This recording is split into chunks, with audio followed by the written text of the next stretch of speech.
Le Festival international de vol libre se poursuit jusqu'à dimanche à Saint-Hilaire-du-Touvet et Limbin. Parmi les engins présents à la Coupe Icare, des paramoteurs pour expérimenter d'autres sensations. Le stade du complexe des Deux Ponts à Pont-de-Claix deviendra samedi soir le stade Ange Capozzo. Le joueur aujourd'hui incontournable du stade toulousain revient sur le terrain où il a fait ses premières passes. Et puis, outsider, elle a finalement terminé 5e de l'épreuve olympique de 2 de couple en aviron en août à Paris. L'Iséroise Emma Lunati nous racontera son été dont elle se souviendra sans doute toute sa vie.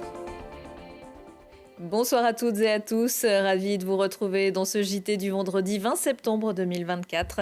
Du lundi au vendredi à partir de 18h, l'essentiel de l'actualité du Grand Grenoble. Après l'onde de choc des révélations d'agressions sexuelles concernant l'abbé Pierre, de nombreuses villes ont pris la décision de débaptiser des rues jusqu'ici au nom de celui qui fut pendant 20 ans l'une des personnalités préférées des Français. En Isère, après Vienne, c'est Grenoble qui annonce que l'impasse de la presqu'île créée il y a peu va perdre son nom actuel, puisque ce sont des résistants qui sont mis à l'honneur dans le quartier. Elle deviendra la rue Gustave et René Estadès, un couple qui faisait partie de l'équipe Paul Vallier. Crawl et la Mure pourraient aussi lancer d'ici peu des démarches pour changer le nom de leur rue Abbé Pierre. Le prochain garde des Sceaux pourrait être isérois. Le nom de Didier Migaud, ancien maire de Cessin, ex-président de la métro et député socialiste de l'Isère, dans les années 90-2000, ferait partie de la liste des personnalités proposées par le Premier ministre Michel Barnier au président de la République. L'annonce devrait être faite dans le week-end. Et Didier Migaud, qui est actuellement à la tête de la Haute Autorité pour la transparence de la vie publique, serait alors le ministre le plus à gauche du futur gouvernement. Il avait quitté le Parti socialiste en 2010 lorsqu'il avait été nommé président de la Cour des comptes par Nicolas Sarkozy. Les rois et les reines du vol libre se sont donné rendez-vous cette semaine à Saint-Hilaire-du-Touvet et Limbin, où la 51e Coupe Icare bat son plein. Ici, parapente, cerf-volant, montgolfière, deltaplane, rapace, avion de voltige ou boomerang sont dans leur élément. On peut aussi croiser dans le ciel du Grésivaudan des paramoteurs. Mirko Pesci.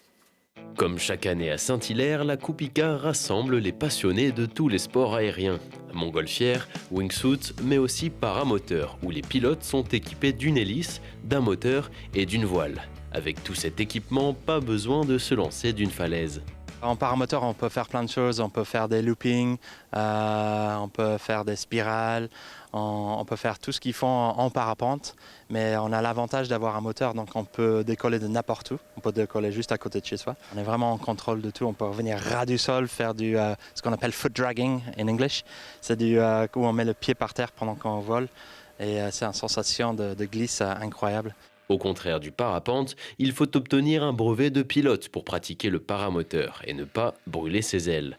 Cette année, les meilleurs pilotes s'affrontent sur l'Icarobatics, une compétition de slalom au ras du sol. En face, les spectateurs en prennent plein les yeux, mais aussi plein les oreilles. Ils sont vraiment impressionnants. Par contre, le bruit, je pense que c'est moins reposant que le parapente, clairement. Mais c'est vrai que c'est très sympa à regarder, ils sont balèzes là. Quand ils étaient à 3 en même temps, c'était vraiment beau. Ce que je viens regarder, clairement les acrobaties qu'ils font, ça pète la classe, quoi. Ils passent au ras-le-sol, ils font les slaloms, c'est impressionnant à voir, quoi. En plus ils vont vite. Et puis bon, Parabatics là en plus, voilà, quoi, c'est un peu la crème pour ça, quoi.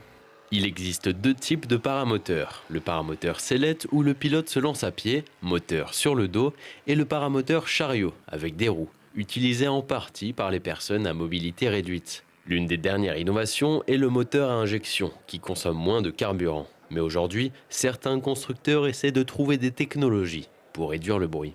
Tout ce qui est sensation, consommation d'essence et le bruit, on essaye d'annuler au maximum. Il existe des motorisations électriques, on arrive à des autonomies quasiment d'1 heure. C'est un milieu qui est assez petit. Il n'y a pas assez de budget entre guillemets pour pouvoir développer aussi rapidement que ce qui se fait aujourd'hui dans les voitures. Certains paramoteurs ont une autonomie de carburant de 10 heures, ce qui permet de réaliser 450 km. De quoi rejoindre la ville de Pise depuis Grenoble à vol d'oiseau. Ah, ça fait rêver. Il y a encore beaucoup d'animations ce week-end, surtout samedi, avec notamment la finale de l'Icarobatics sur Limbin et l'Icarnaval. Et pour éviter de prendre votre voiture, pensez à la navette Icar Express. La montagne, ça nous gagne sur Télé Grenoble. C'est le retour de Grand Air samedi à 21h. Thibault Leduc reçoit Jean-Yves Friedensen, alias Blotch, alpiniste violoniste, qui à 49 ans vient de gravir en solo et sans oxygène le K2 avant de redescendre en parapente. Et puis Didier Lafont, réalisateur dans les années 80 de la trilogie Apocalypse Snow. Autre exploit dimanche soir avec la diffusion de Nuptse, l'inaccessible absolu, un doc sur les péripéties du gang des moustaches sur la face sud du Nuptse au Népal. Une ascension qui avait valu aux 3 guides français le Piolet d'Or en 2018. Le film qui aura mis 5 ans pour aboutir est aussi une histoire d'engagement. Pour fêter ses 120 ans, l'US de Pont s'offre un nouveau stade. Enfin, pas tout à fait, puisque la pelouse reste la même, mais c'est le nom qui change pour prendre celui d'Ange Capuezzo, parce que c'est ici que tout a commencé pour l'une des stars du stade toulousain et de l'équipe d'Italie, Lucille Dailly. Fouler la pelouse comme son propre jardin, embrasser ses entraîneurs comme sa propre famille. Capuozzo et les Deux Ponts sont comme liés par le sang. Si c'est ici que Ange a pris son envol, il n'a jamais quitté le nid. C'est la maison, c'est un point de repère. Quand je viens ici, ça me rappelle les amis d'enfance, ça me rappelle l'école.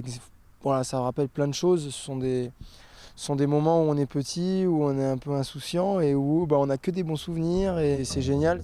La douceur de l'enfance bercée par le ballon ovale. Ange Capuozzo a chaussé les crampons à l'âge de 5 ans pour jouer, pour découvrir un sport à 2 pas de chez lui.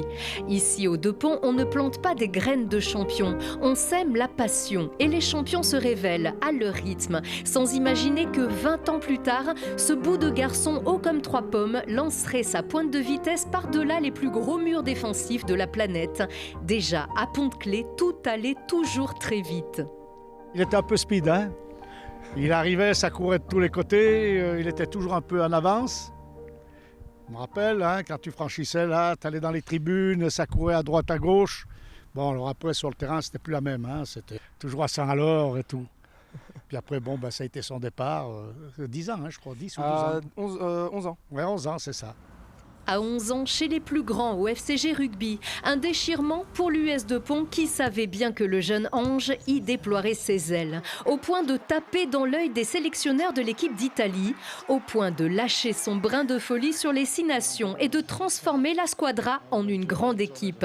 Héros transalpin de la Coupe du Monde, l'arrière fait encore un bond en avant, intronisé au Stade Toulousain, champion de France. Une immense carrière qui pourtant ne fait que commencer. Pont-de-Claix efface les Deux Ponts pour imprimer le lien. Le stade, désormais, portera son nom. Je suis très heureux. J'ai même pas l'impression forcément de le mériter parce que je trouve que c'est quelque chose quand même de très important. Donc il y a toujours un peu cette sensation où j'ai pas l'impression de mériter ça, mais c'est tellement de fierté. Le club de Pont-de-Claix et ce que j'y ai vécu a contribué à ce que je suis aujourd'hui. Donc c'est pour ça que je suis extrêmement fier de pouvoir être là et de donner mon nom au stade.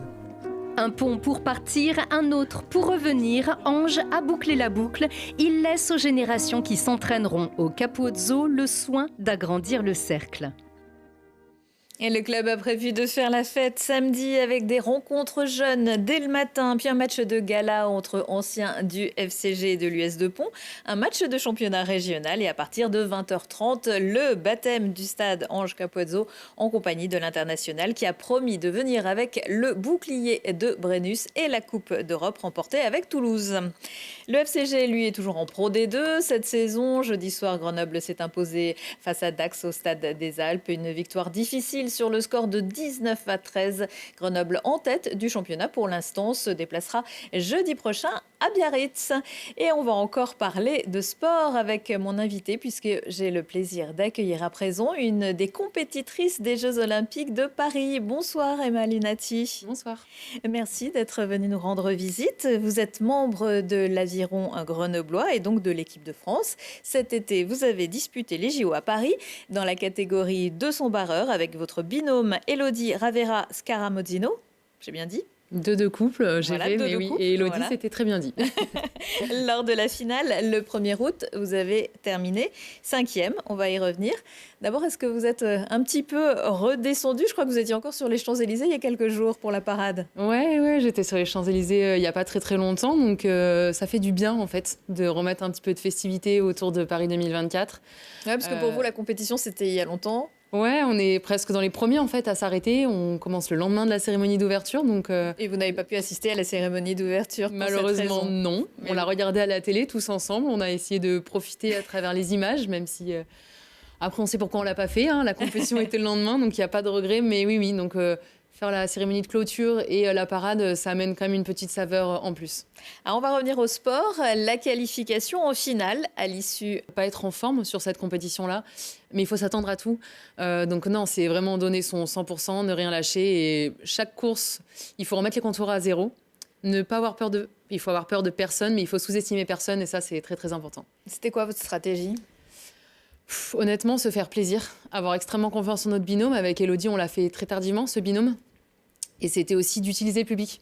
Nous, en aviron, c'est 2000 mètres. Normalement, on entend le public sur les 300 derniers mètres. Là, Paris a fait le pari de commencer à mettre du public à partir de 1000 mètres. Donc, ça change pour nous. Et émotionnellement, c'était très fort. Donc, utiliser ce public, ces émotions pour faire la meilleure performance possible. Alors, toute la France, ou presque, tout le public français était derrière vous ce jour-là, mais des jeux très particuliers aussi, puisque vos proches ont pu venir vous voir, et c'est évidemment pas le cas sur toutes les compétitions internationales. Une très grande fierté. Honnêtement, je pense que c'est la chose qui m'a le plus motivée sur cette année à préparer tout simplement les Jeux de Paris et être le plus performante possible. C'est aussi une façon de les remercier. Parce que nous, c'est un choix de vie qu'on fait, mais eux, clairement, c'est des sacrifices qu'ils subissent un petit peu. Donc, c'est une vraie fierté d'avoir pu avoir tout mon cocon autour de moi, de leur partager en fait les émotions que l'aviron me fait vivre. Apparemment, ils étaient très stressés dans les gradins, et ça, c'était cool qu'ils aient un petit peu ce stress et cette adrénaline. Et donc, ouais, pour moi, c'était vraiment un moment de partage qui était assez intense. Parce qu'ils ne se rendent pas compte, en fait. Ils vous suivent, ils vont pas aux entraînements, ils ont pas le... Et là, c'était vraiment pour eux rentrer, ils se sont rendus compte de ce que vous viviez. Ils sont déjà tous venus me voir en compétition, dans ma famille proche, donc ça va, ils savent à peu près à quoi s'attendre. Après des Jeux Olympiques, en fait, personne n'est préparé à des Jeux. Surtout des Jeux à la maison, même moi, hein, je pensais être super prête, mais pas du tout. Il y a toujours des choses qui sont différentes, des émotions qui nous traversent. Et donc les partager avec des personnes... proches ou moins proches, hein. Il y a des personnes que j'avais pas vues depuis longtemps et qui étaient dans les gradins. Et en fait, ça fait chaud au cœur de voir que ça mobilise autant de personnes. Et que peu importe le résultat, les personnes sont juste en fait fières de partager ça et de voir que tout ce qu'on fait tous les jours, en fait, ça nous amène aux Jeux Olympiques. Parce que se qualifier aux Jeux, c'est déjà énorme. Et en plus, pouvoir les faire et donner son 100%, c'est juste le rêve. 5e, c'est un très bon résultat. Vous êtes la seule de l'équipe de France d'aviron à être parvenue en finale. Clairement, c'était loin des objectifs pour l'équipe de France. Une grosse déception. Votre je sais pas comment dire, co-rivière, Laura Tarantola de l'aviron grenoblois avait été vice-championne olympique à Tokyo. Là, vous, 5e place, c'est la meilleure place de toute l'équipe. C'est vrai que c'est la meilleure place de l'équipe de France. Hein. C'est sûr qu'on aurait aimé avoir quelque chose autour du cou. Hein. Quand on s'aligne en finale, l'objectif, il est clair, hein, c'est d'avoir une médaille. Et c'est sûr que l'équipe de France, ça a été un gros coup dur. J'espère qu'on a eu beaucoup de chance. En fait, on est une équipe très soudée. Et je pense que ça nous a aussi soudés. En tout cas, entre les athlètes, c'est une vraie force qu'on a. Donc ça, c'est vraiment le gros point positif que je retire. Donc oui, avec Laura, ce que je dis, hein, c'est des émotions, c'est des temps durs, des temps forts. Être très contente pour l'autre, mais très déçue pour soi, c'est sûr que c'est pas facile. Hein, on pleure, on rigole, on a l'impression d'être complètement fou pour le coup. Mais oui, c'était pour l'équipe de France un bilan très négatif, mais je pense que ça va nous servir pour Los Angeles. Ah, vous serez à Los Angeles ? Vous espérez ? C'est le projet, voilà. J'espère. Il faut se qualifier déjà. Il y a beaucoup de jeunes qui sont dans l'équipe de l'aviron grenoblois qui ont encore le potentiel pour être... Ouais, il y a plein de petits jeunes. Il y en a qui étaient au championnat du monde, etc. pour les jeunes. Donc ouais, il y a du niveau. J'ai hâte de les voir évoluer. Là, on a les championnats de France dans dans une semaine. J'ai hâte de passer le week-end avec eux pour voir ce qu'ils ont dans le ventre. En plus, vous m'avez confié qu'au championnat de France, vous allez être dans le même bateau que Laura. Ouais, avec Laura, on se fait un petit double de club. On l'a jamais fait, on n'a jamais ramé ensemble parce qu'on n'est pas dans la même catégorie de poids. Donc ça va être un petit défi, un petit challenge. On a envie de s'amuser, de profiter du club, qui est clairement notre famille. On est toutes les deux licenciées à l'Aviron de Grenoble depuis toujours. Donc ouais, on n'a qu'une hâte, c'est de représenter ces belles couleurs et puis tout simplement de se faire plaisir sur un championnat. Merci beaucoup, Emma Lunati. En tout cas, vous donnez aussi du plaisir aux spectateurs et ça, c'est très sympa. Merci. Merci à vous. Et dans l'agenda, ne manquez pas non plus les journées du patrimoine samedi et dimanche dans les musées, les châteaux et les lieux de visite habituels, évidemment, mais aussi avec des animations supplémentaires. Et puis pour découvrir l'envers du décor dans des lieux habituellement fermés au public. En Isère, 571 sites attendent les visiteurs. Tout le programme, c'est sur le site journéedupatrimoine.isère.fr. Retour de l'actu dans 1 heure et en replay sur télégrenoble.net. On se quitte en musique avec le groupe Chien Lune, l'une des formations qui participe à Jazz au musée pour faire découvrir les pépites de la scène jazz actuelle.